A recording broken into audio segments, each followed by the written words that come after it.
You are being lied to when it comes to nutrition. It is driving me absolutely fucking crazy. So let me give you the context here. And I want to go over some really important red flags, things that you got to look out for. As I will tell you this right now, I have been studying labels. I've been studying nutrition. I've been studying human behavior. I've worked with thousands of people over the last 20 plus years. And all of that said, I still get stuck. I get caught sometimes. I get sucked into the traps of the big food manufacturers, which, by the way, spend billions of dollars to confuse us, to trick us. And so over the next few minutes, I want to share just a few things that I need you to look out for. So let me give you some context. I just met with one of our clients here at Define. Awesome woman. And this is the shit that kills me. Like, I hate seeing such well-intentioned people work really hard and then just get tricked and eaten up and spit out by the system, because it is a system. You know, the government is an institution. I don't care if it's red or blue. It's an institution, and ultimately they don't really care about our health. Now, that's evident by the lack of emotional health. It's evident by the lack of nutritional education. I mean, the food pyramid, when we grew up, the food pyramid is predicated on 8. Like, if you remember that thing, right? Our nutrition education was predicated on 8 to 11 servings of carbohydrates per day at the base of the pyramid. Don't tell me that they just learned it wasn't healthy. That's such bullshit. Like, do you know any adult, I don't care in the 1950s or 2026, who has 8 to 11 servings of carbohydrates a day, who is healthy, who is not a competitive athlete? Good luck finding one. You're not going to find one because it's impossible. So if we were never taught how to eat right and we're getting told this information for other reasons, you can let your imagination wander there. Look, you got to realize, like, you're out for yourself. That's why, like, our programs at Define, they work really well. Coaching is going to work really well. But the point is, I don't want you just to come here and lose a size. I don't want you to hit your goal. I want you to do that and understand how it is that you're going to maintain it for the rest of your life. Knowledge is power, and especially when it comes to nutrition, because there's so many forces in this world that are trying to confuse you, trick you, and suck you in, and don't actually care about your health. So I'm talking to this woman, and she's sharing some of the things that she's doing. She's doing intermittent fasting. Great. That's a good thing to do. So I'm like, okay, tell me about your intermittent fast. She's like, all right, well, in my coffee, I'm having Stop and Shop half and half. I'm having, I have my other screen up here looking at some of the brands that I had to look up. I'm having Javi in it, which is a creamer. I'm going to go over these all in a second. I put a little bit of Atkins protein shake in it. And then I put Kachava in my coffee. All right, so let's stop there for a minute. Let's sort of break down what's wrong with that picture, right? Now, the way I recommend intermittent fasting is putting protein, so having in your 16 hours fast, you can have water, you can have coffee, you can have tea, and having 1 scoop of collagen peptides, so you're getting protein, whether it's in your coffee, tea, whatever, how you want to do it, and separately, protein and water. Now, you might say, well, Joe, that's breaking your fast. Okay, well, let me tell you something. 99% of women are not getting enough protein throughout the day, especially women who intermittent fast. If you're just having protein inside your fasting window, you're going to utilize it. Your body's going to absorb it. I can promise you that. This isn't like a trend or a thought of like, I think that works. This sounds good. No, I've been doing intermittent fasting, not just for myself, but with hundreds of people for at least 15 years now. And way before it became popular, in this exact same way. The protein will be utilized. The issue, though, is when you have fats. So even the half and half creamer, it's something like, 40 calories, right? She's like, but it's only 40 calories. I understand that, but that's not the point. Think less about calories, because calories don't really matter, particularly for women in and around menopause, because and any woman will tell you, most women in and around menopause don't even eat a lot, but they're gaining weight. Why is that? It's not because of calories, clearly. It's metabolic health, right? So if your metabolism is slower, you have to think more about what are things that drive your metabolism and focus on what you're putting in your body. In this case, Stop and Shop, right? They're half and half, 3.5 grams of fat. Doesn't sound like a lot, but fat is dense. Fat is 9 calories a gram. Protein, carbohydrates, 4 calories a gram. So it's double the density. if you have somebody who has a slower metabolism, in eating a lot of fat is going to slow down your system. It's just more dense. It's not meant to be fast. So again, if you're having that inside your fasting window, that will interfere with your body's ability to fast, because part of fasting, yes, it is burning off extra calories. It helps with insulin, things like that. But the thing that's not often talked about is that it's a rest for your digestive organs, right? It's an internal rest for your digestive organs. Whether you're eating really healthy or you're eating like dog shit, either way, your organs are constantly working, particularly if you have a lot of unhealthy habits and you're putting a lot of pills and medicines and alcohol and substances in your body regularly. Like, our organs need a break. So that's a big benefit of fasting. If you're having fat inside that window, it doesn't give your internal organs much of a break. So, and I know people who do that, who have big names, and I don't give a shit, because again, I'm talking from firsthand experience with everyday people, particularly women in around menopause who have the hardest time losing because of the metabolic drop off that they experience. And so in any event, the fat is one thing with a half and half. And her thing was like, but it's just a little bit. But here's the bigger issue, is not just the fat intake, it's the lactose and the quality of milk in it, right? Now, this, one of the things that we have to realize is that like most of the lactose in our country, most of it, right? If you go to a really healthy, dialed in, grass-fed type of dairy farm, different story. Most of us are not shopping there.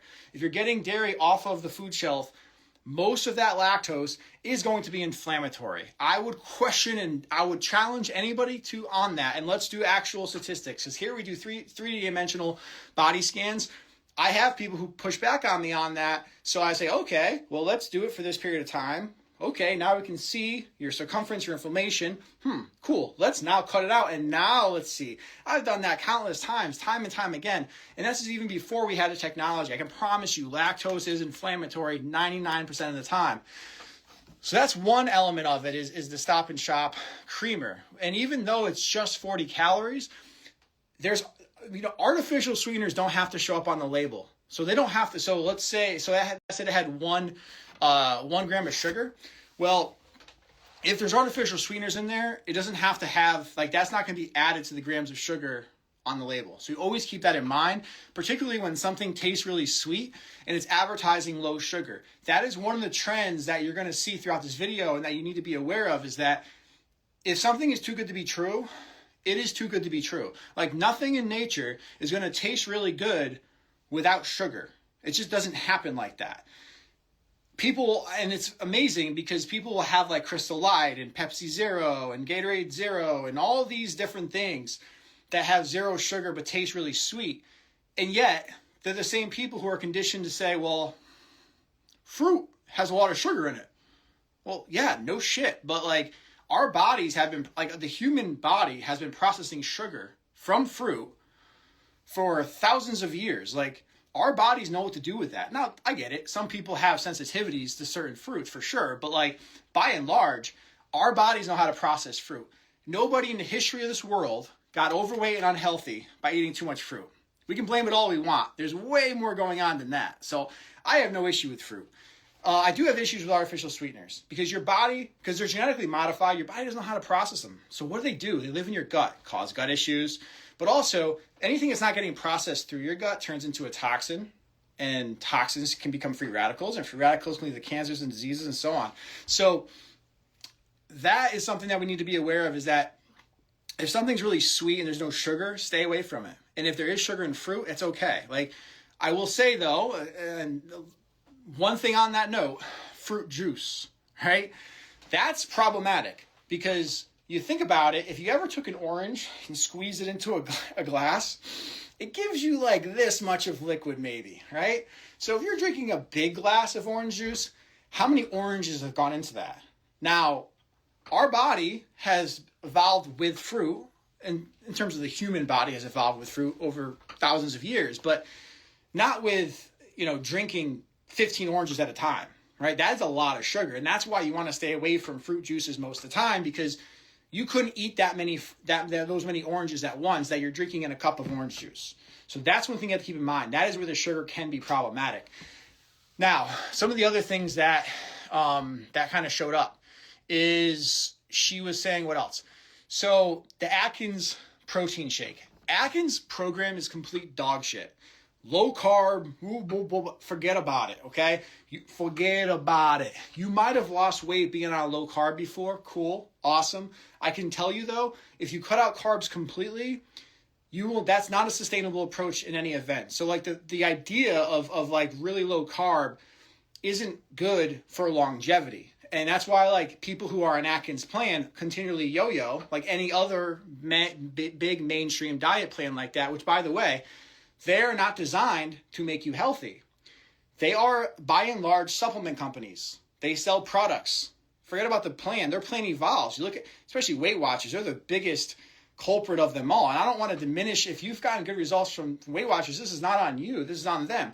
Look at how their program has evolved over the years, right? It hasn't evolved to get better for teaching you how to eat outside of their system. It's basically evolving to what is popular in popular culture and adapting to that. And now it's GLP-1s, and you're going to just see that ongoing. They're going to continually do that, not what's best for you, but what's most people are doing, most people are interested in, and that's what they kind of market to, because at the end of the day, it's way beyond those weight loss meetings. They're selling you products. They have products. That's where their bread and butter is from. So, and by the way, you staying in their app and using their app versus learning how to eat on the wild, so to speak, which is what I try to tell people and teach people. So, looking at the Atkins shake, I'm not going to go through the entire ingredients list, but the very first ones, milk protein concentrate, which, okay, soy protein isolate, vegetable oil, sunflower, canola oil, and soybean oil. That's the first two lines. All of that is inflammatory. All of it. And then there could literally is a ginormous paragraph.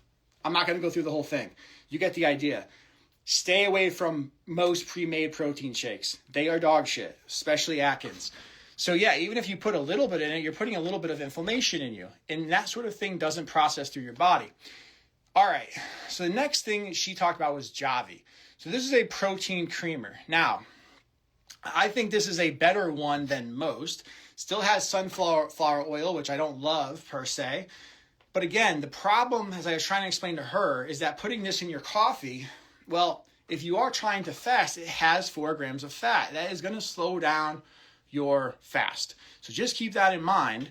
The next thing was the Kajava protein powder. Now, this is a good meal replacement shake, okay? But there is a difference between a meal replacement shake and a protein shake. And if you don't know that difference, then you're going to wonder why you're not losing. Because what's the difference, right? All right, well, protein shake should be primarily protein, right? It should be primarily protein. A meal replacement shake is going to have a balance of protein, carbohydrates, and fat. That's what makes it more well-rounded as a meal replacement.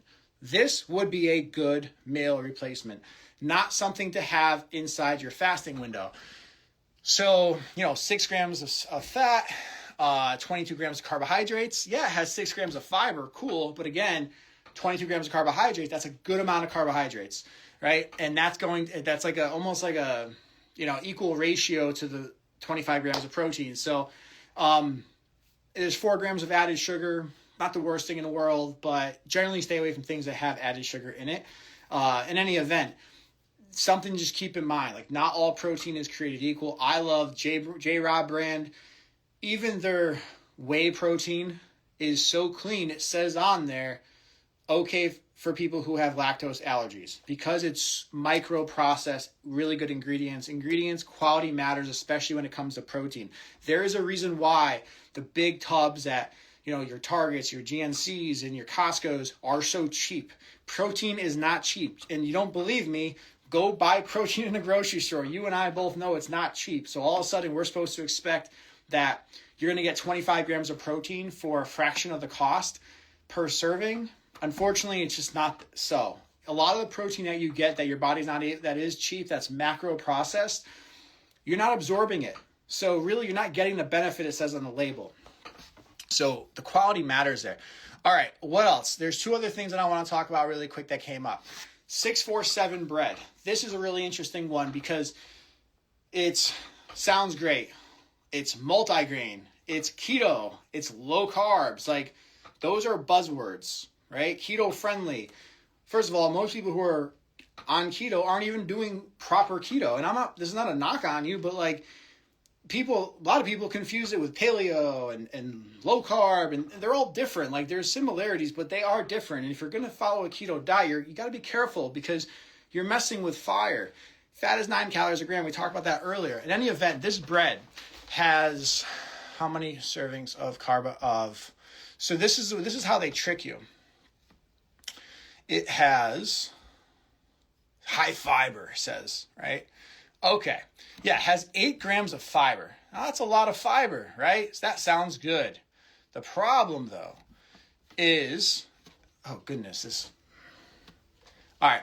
The problem is that if you pick up, and this is one of the things she said, she's like, I love that bread. It's so like soft. I love it. I hear you. I love soft bread too. But if something is promising 8 grams of fiber per slice, that's a lot of fiber per slice. If it's soft, you can bet your ass that it's synthetic, it is genetically modified, it's injected basically with fiber, if you will. That does not mean that is the type of fiber that you need that's going to help you eliminate, help you lose. All types of nutrients are not created equal. Okay, so if something is that soft, which you can always just do that test inside the grocery store, and is promising a lot of fiber, stay away from it. The other issue here has wheat and gluten. I don't trust any American wheat gluten. Now, again, there are exceptions like mom and pop bakery shops who use like the best quality ingredients, like way different. And by the way, go there, get their multigrain bread because this bread's multigrain. But put one in one hand and one in the other hand, feel the difference. And that is like evident right there, the quality versus what the label says. So I get why it's frustrating because you hear like, well, read the label. And if you're reading the label, you're like, well, it has 8 grams of fiber. But the more you look at it, the more you realize that if something sounds too good to be true, it likely is. And so the other issue with American gluten here, again, that is inflammatory. There's just no way around it. American gluten is inflammatory most of the time. If you're buying it in a grocery store, I wouldn't. Okay? Again, if you go to a really good bakery where they're doing really high quality wheat and gluten, different story perhaps. But what you find in a grocery store in a package that has gluten in it, I would stay the F away from. One exception I would say is pasta made in Italy. Their gluten is way different. Why is that? Well, as I said earlier, our institution, that is our government, doesn't give a shit about your health or my health. They just don't. And evident by their actions. They can say whatever they want to say, but I've just yet to see it. And also evident by the scoreboard, right? Our health has been dramatically dropping. More and more kids are getting overweight. More and more adults are getting overweight. That's a problem. So whatever we've been doing has only been getting worse. And so you've got to be your own advocate. The last thing I would say here is I think it does matter, and I'll pop off, so then she asked, she's like, well, what about Hungry-Roo? So basically it is a company that gives you groceries and healthy eating made effortless. Now, I will say this, I can't tell you 100% certainty that it's unhealthy. But the thing that I don't like is that as I go through this website, I can't find a label anywhere. There's no food label anywhere. If you're going to advertise real food, real results, never read a label again. High protein, anti-inflammatory, gut friendly, healthy, all this stuff. Show me then. Show me your labels. What the fuck are you hiding? Like, if it is so healthy, show me your labels. Why can't I find a label there? I don't know. Also, think about it. It's not like if you put an order in Hungry-Roo, they're like, hey, guys, we got an order. Go out and pick vegetables and then go, slaughter the meat and let's package it together for Johnny. No.